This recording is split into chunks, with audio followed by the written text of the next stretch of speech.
50 cars filled with Ku Klux Klan members rolled through Monroe, North Carolina, led by the town's own police chief. Their target, a brick house where Marine Corps veteran Robert F. Williams and a group of black World War II soldiers waited. The Klan had terrorized this neighborhood for months, but tonight, black men would shoot back.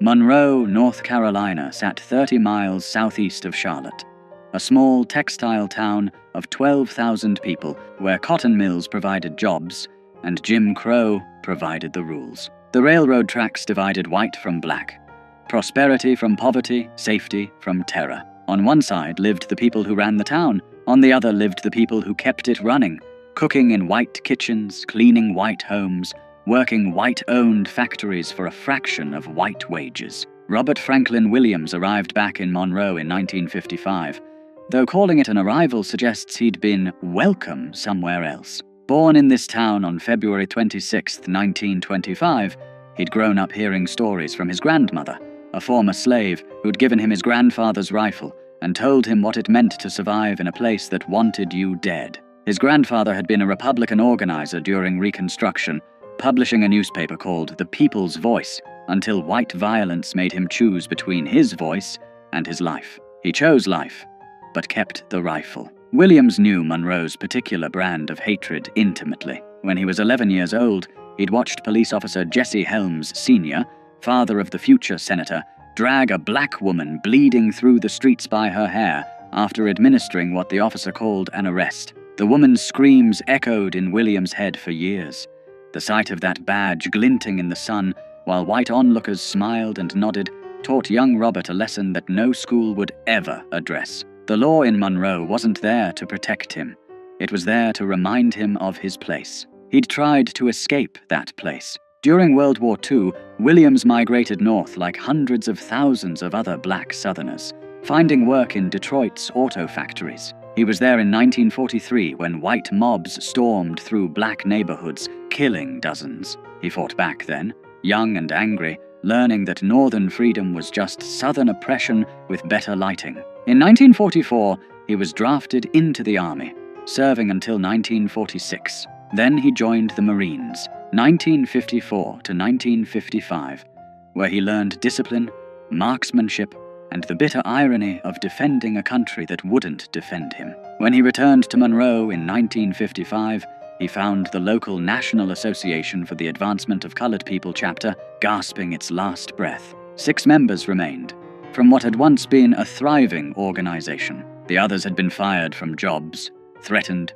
beaten, driven out. Southern states were systematically destroying the NAACP, branding it communist, outlawing it where they could. In Monroe, simply attending a meeting could cost you everything. Williams started recruiting, not from the middle-class teachers and preachers who typically led NAACP chapters. He went to the factories, the farms, the unemployed men standing on corners. Most importantly, he went to the veterans, men who'd seen combat, who'd been trained to fight, who'd tasted just enough equality in uniform to make segregation unbearable when they came home. Men like Dr. Albert Perry. Dr. Albert E. Perry was everything Monroe's white establishment wanted to deny could exist. A black man with a medical degree, a veteran, a practicing physician at the local hospital. He bought a nice brick house, drove a decent car, and had the audacity to act like he deserved respect. Williams made him vice president of the Monroe NAACP. Together, they set about picking fights the previous leadership would never have dared to start.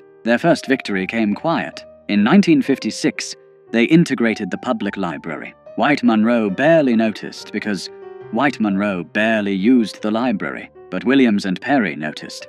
They'd proven that pressure worked, that the system could be moved, so they picked a target that mattered more, the swimming pool. In the summer of 1957, 2 black children drowned in a creek. There was nowhere else for them to swim. Monroe's public pool, built with federal tax dollars that black families paid just like white families, was reserved exclusively for white residents. Black children had to make do with unsupervised creeks, muddy rivers, and the consequences that came with them. 2 children went under and didn't come up. Their names were lost to history, but their deaths sparked something that wouldn't be forgotten. Williams went to the city council with a reasonable request. Open the pool to black children 1 day a week, just 1 day. The council's response was a masterclass in creative racism. Draining and refilling the pool after black people used it, they explained with straight faces, would simply be too expensive. Segregation, they suggested, was an economic necessity. Williams had a different analysis.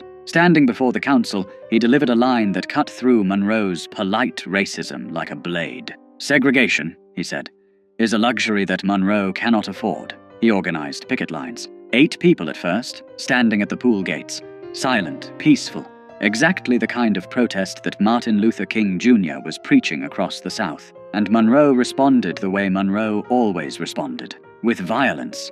Shots rang out at the picket lines. No one was arrested. Law enforcement officers stood by and watched. The message was clear. You can protest all you want, but when the bullets fly, you're on your own. That's when the Ku Klux Klan got involved. The Klan in Monroe wasn't some fringe element hiding in the shadows. In a town of 12,000 people, the press estimated 7,500 Klan members and supporters, more than half the town. They held massive rallies where thousands gathered in their robes and hoods. Listening to speakers promised to keep Monroe pure, to keep the races separate, to handle these uppity agitators who thought they deserved to swim in white water. Leading these rallies was James William Catfish Cole, a South Carolina Klan organizer who'd made Monroe his personal project. Cole was the Klan's regional heavyweight, a man who commanded respect in white supremacist circles, someone who got things done. He held rallies where he specifically named Williams and Perry, calling them communists, troublemakers, threats to the Southern way of life. Then his followers would pile into their cars and form motorcades. Here's where the institutional betrayal became impossible to ignore. Monroe's police chief, A.A. Morney, didn't try to stop these motorcades. He led them. Squad cars with flashing lights would escort 50, sometimes more, Klan vehicles through Monroe's streets. The procession would wind through town, then head across the railroad tracks into Newtown, the black section, and there they'd drive past specific houses, firing guns into windows, throwing bottles, shouting threats, while the police chief made sure they had safe passage. Dr. Perry's house became a favorite target. Night after night, the motorcade would roll past, and gunfire would erupt. Perry, his wife, his children, huddling inside while bullets punched through walls. He'd call the police. They'd tell him they couldn't confirm any shooting had occurred, despite the holes in his house and the shell casings in his yard. Then they'd suggest perhaps he'd be safer if he stopped causing trouble. Williams made a decision that would define his life and split the civil rights movement. If the law wouldn't protect black people would protect themselves. He applied for a charter from the National Rifle Association. The NRA approved it without hesitation. Williams formed what he called the Black Armed Guard, though officially it was the Monroe chapter of the NRA. 50 to 60 men, most of them veterans like Williams, men who knew how to handle weapons, how to maintain discipline under fire, how to return fire effectively. They trained, they drilled, they bought guns with money raised from supporters, including fundraisers in Harlem, where Malcolm X would later invite Williams to speak at his mosque. They studied tactics, and they prepared Dr. Perry's house like it was a forward operating base. By October 1957, tensions in Monroe had reached a breaking point. The Klan's motorcades continued, increasingly brazen. White Monroe had circulated petitions to have Williams and Perry driven from town. Anonymous death threats arrived daily. Williams' insurance company cancelled his coverage, citing the risk. When he asked the police chief why his insurance was cancelled if there was no danger, the chief had no answer. On October 5th, 1957, the Klan decided to make their point permanent. They were going to Dr. Perry's house, and this time they weren't just going to shoot at it. They were going to burn it down with everyone inside. Williams got word through the black community's network. People who worked in white homes, who overheard conversations, who understood that information meant survival. The Klan was coming, in force. Tonight. Williams and his men moved into Perry's house that afternoon. They stacked sandbags along the windows. They positioned men with clear fields of fire. They made sure everyone understood the plan. No one fires first, but when they do fire, we fire back. Aim low. Disable. Don't kill if possible. Make it clear we're serious without giving them martyrs. As the sun set, they waited. Perry's family had been moved to safety. Inside the house were only men who'd made peace with what might happen next. Veterans who'd survived war only to find themselves at war in their own hometown. Men who'd sworn oaths to defend their country and were now defending their community from their neighbors. The sound reached them first. Engines. Lots of engines. Then the glow of headlights. Dozens of them, winding through Monroe's streets. The motorcade rolled past City Hall, past the courthouse, past the nice white neighborhoods where people watched from their porches like it was a parade. Then it crossed the tracks into Newtown. 50 cars or more, packed with Klan members in full regalia. At the front, Monroe Police Chief Morney's squad car, lights flashing. The motorcade snaked through Newtown streets, and residents who'd seen this before pulled their children inside, turned off their lights, prayed this night wouldn't be the night someone they loved got killed. The procession turned onto Perry Street. The cars slowed, then stopped, engines idling. Men began to emerge, white robes gleaming in the headlights. Some carried torches, some carried guns. All of them carried the certainty that this was their town, their right, their prerogative to do as they pleased. Then the shooting started. Later, both sides would claim the other fired first. What's certain is that gunfire erupted from the Klan's motorcade, slamming into Perry's house. Bullets shattered windows, punched through the brick, tore through the front door.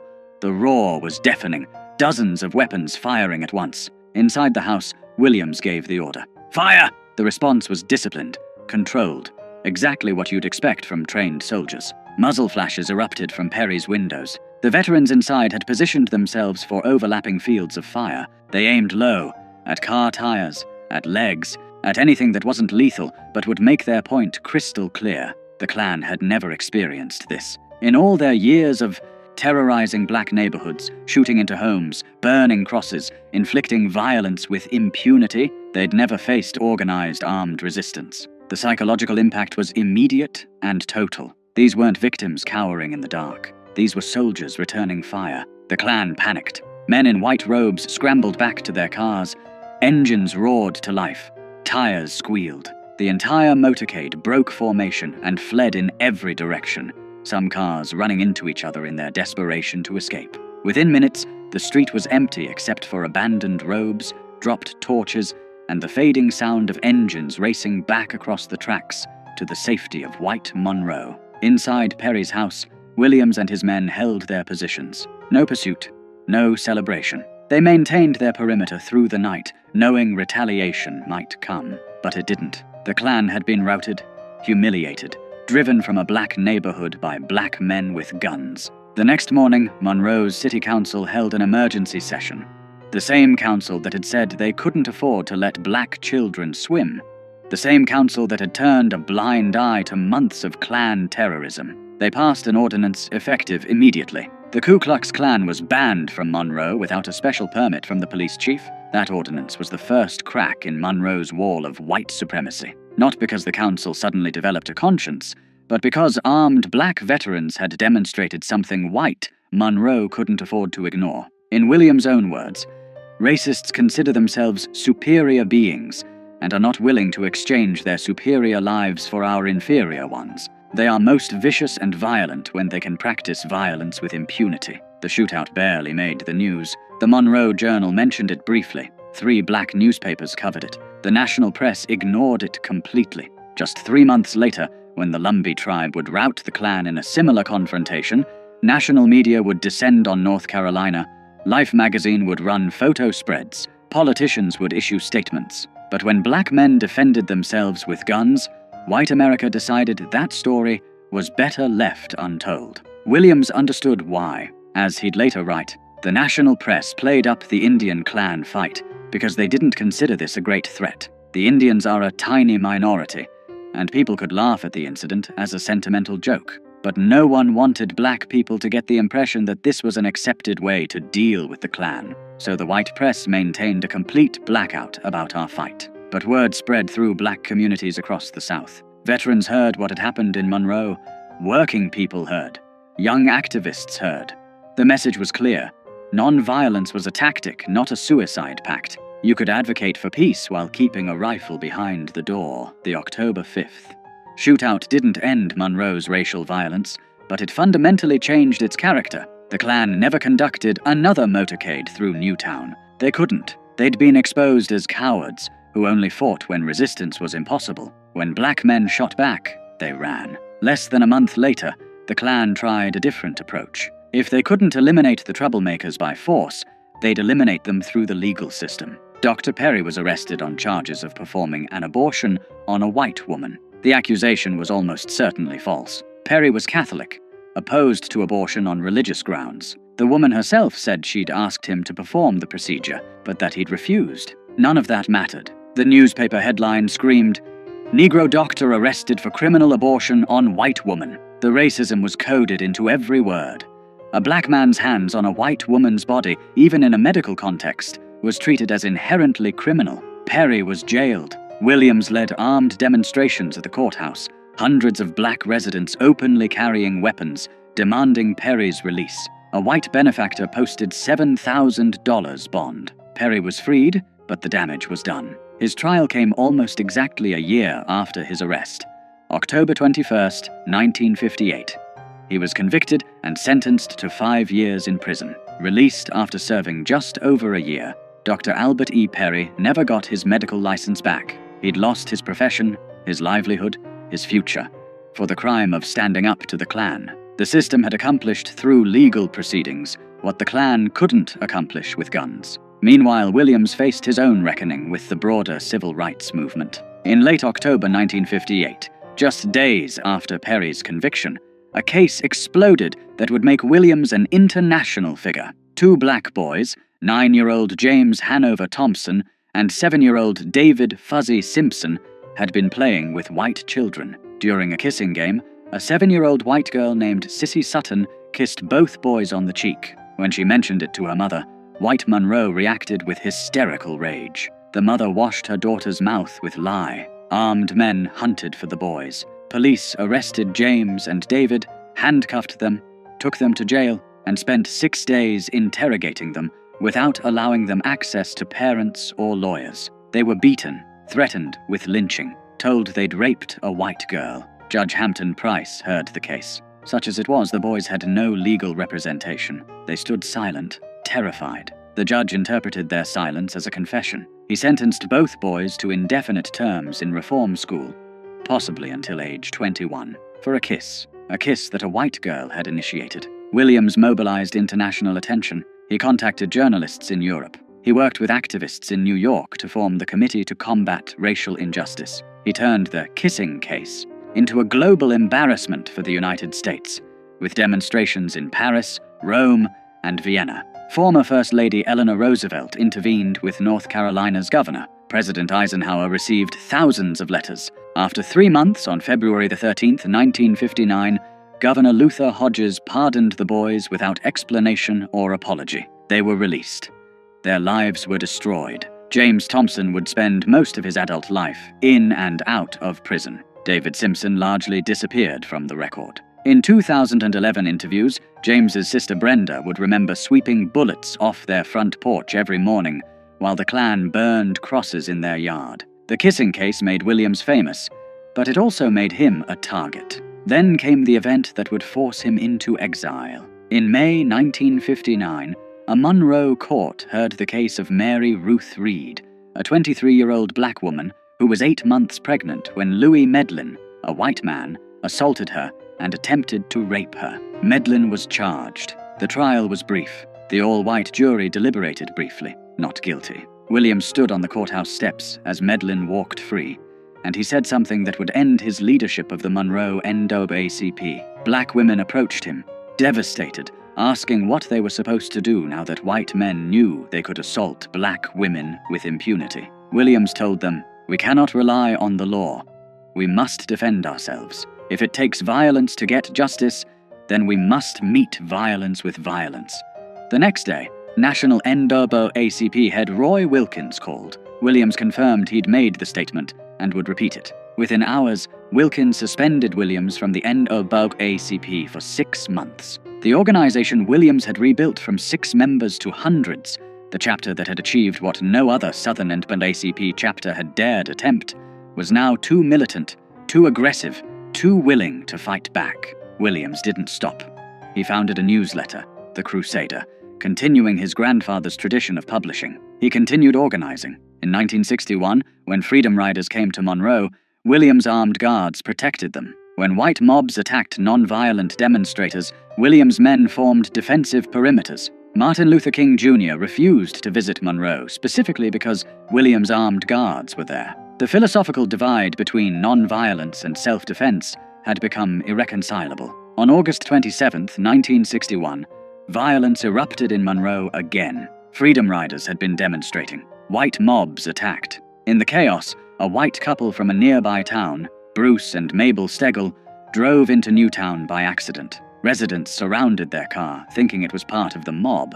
Williams personally intervened, brought the couple into his own home for protection, kept them safe for 2 hours until tensions cooled, and they could leave unharmed. The Steggalls left safely. Then Monroe Police Chief Morney, the same man who'd led KKK motorcades, told Williams, "In 30 minutes, you'll be hanging in the courthouse square." The FBI issued a federal warrant for Williams' arrest on kidnapping charges. The couple he'd protected claimed he'd held them hostage. Williams knew what was coming. Monroe's law enforcement, which had never arrested a single Klansman for terrorizing black neighborhoods, was about to lynch him legally. He and his wife Mabel fled, first to Canada, then to Cuba, then to China. He wouldn't return to the United States until 1969. From exile in Cuba, Williams broadcast Radio Free Dixie, a weekly program featuring jazz, blues, news, and commentary directed at black listeners in the American South. He wrote his book, Negroes with Guns, published in 1962,